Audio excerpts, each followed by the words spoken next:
My name is Joe Rotundi. I'm the only employee here, and they call that executive director. I'm the Forge's first full-time employee.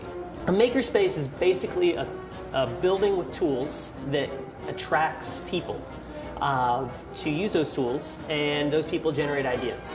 So makerspaces exist across the country, actually across the globe, in different forms, and they're starting to become popular enough where it's becoming a buzzword. People are starting like, oh wait, I think I've heard about that before. It's membership based. You pay month to month for access to the building with the tools. The real magic that happens though is when the community, the people who come and use those tools or who inhabit that building, start talking to each other and generate ideas. They start collaborating, they start helping each other out with projects that can lead to new jobs, that can lead to new businesses, or that can lead to just personal enrichment, personal development.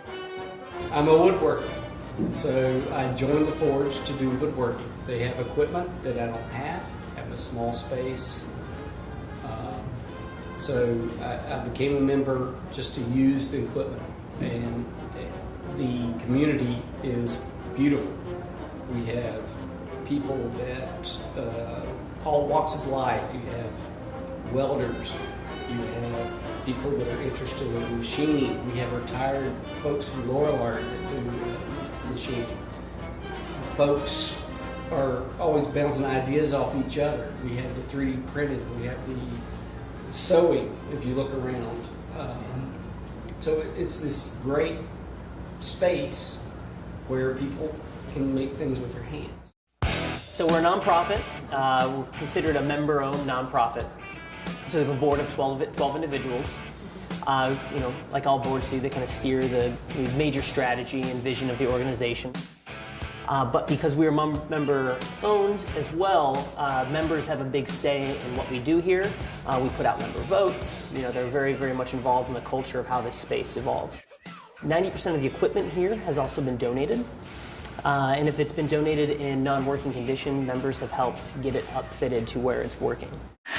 Companies like ITG is really what is making this space run, on a month-to-month basis. ITG donated a couple of the machines that we have here in the machining area. So the mill and the lathe came from ITG. Really early on, we started a great relationship there. Generally, I found that as a somewhat creative person, I need to be learning something new creatively every 9 months to 2 years. It's like I just get this urge that I'm just like, okay, I am unsatisfied with the things I'm doing right now. I need to learn something else. I wouldn't even know that I had an interest in it. I didn't have an interest in it. I didn't know anything about it. Yeah. But you get in here and there's such a cross-pollination of all the stuff that's in here. The people who are seeking to start a business, a place like this really lowers your initial need for capital. You don't have to buy a bunch of equipment. You don't have to rent out a space. You don't have to pay for AC for that space. You pay a flat fee. It's $54 a month here. It varies in other maker spaces across the country. We're the cheapest that I know of. There's 180 folks in here of all different kind of walks and lifestyles and disciplines. We want to get to 250. We think that's our capacity inside this building. But right now we're at 180. We'll be doing a few more membership drives, and that's how we get most of our revenue here to pay for just our basic overhead costs. It's just membership dues.